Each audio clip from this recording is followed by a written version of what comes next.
the Hall of Fame, they only let 4 guys in, which I think's a shame. I don't know. That's one of the smallest classes they've ever had.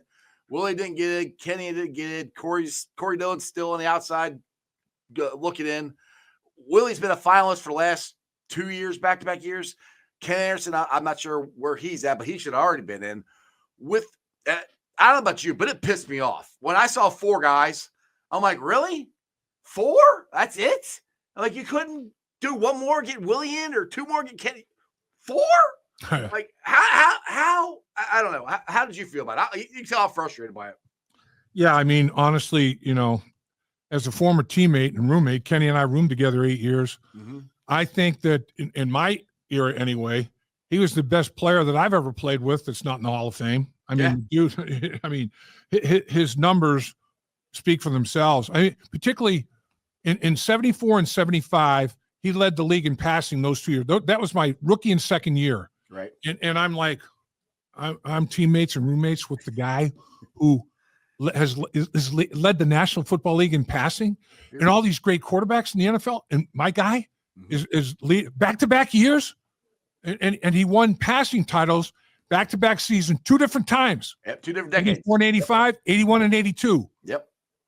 He's the only one. Nobody else has done that. Only one. In my mind, that is enough to get in. If you've done something like that, and we're not talking about, hit back-to-back NFL passing titles. That's the best, the most productive quarterback in the league, back-to-back seasons in 2 different decades. No one else has done it. Whew. Yeah, well, especially even back in the 70s, 80s, especially the 70s, you could pass the ball very well. I mean, you had Isaac Curtis, but they also had the Isaac Curtis rule because they would tackle him halfway down the field, and Kenny would still get on the ball. Yeah, I mean, that's what I'm saying. I mean, it's like, okay, when it was, you could basically tackle guys, not bump and run, tackle them at the line of scrimmage, and he still led the league in passing. And then the 80s, it liberalized a little bit, and he led the league back-to-back seasons. I mean, come on. He adapted. He adapted as well as the coaches did, the players did. But he was the guy that was throwing the ball. And the common denominator was he could throw the ball through an onion ring at 40 yards. I mean, it was ridiculous. Those guys threw the ball in the freezer bowl when it was cold as hell. Oh, huge hand. Yeah. He had Kenny has big hands. Kenny has oversized hands for his body type. I've shaken his hands before. They're ginormous. They're big. He could that football, man, he wrapped his hand around that bad boy like it no tomorrow. And then, Willie Anderson, come on, man. I mean, put on tape and watch. If there's an NFL team right now in this era that would not take Willie Anderson in the first round, whenever they're picking in the first round, come on. Right. It's not going to happen. Corey Dillon the same way. Yeah. This class of running backs is one of the deepest classes and most prolific classes they've had at the running back position in a while. Corey Dillon's better than any damn one of them by far.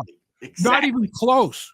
So, I mean, these guys are I don't know. All the time we hear, is it because it's small market? Is it because of this? Because of that? I'm tired of that crap. They should be in there. Bottom line is, like you're saying, to only have 4. Yeah, 4. As more and more guys are playing, and more careers are going such lengthy careers. I mean, back in the day, if somebody played 10 years, that was like, what? Right. Now it's like, it's the norm. Now you get guys. Hell, you get guys just retiring 19 years in the league. What?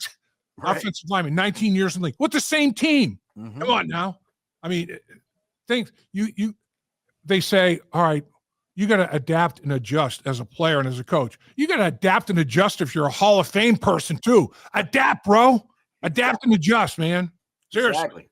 Exactly. I would love to know what the criteria is or something of what makes the voters vote the way they vote, but we'll never know. It's just frustrating because, especially when that was 4. I'm like, really? We couldn't get one of our guys in? We only had 4 guys?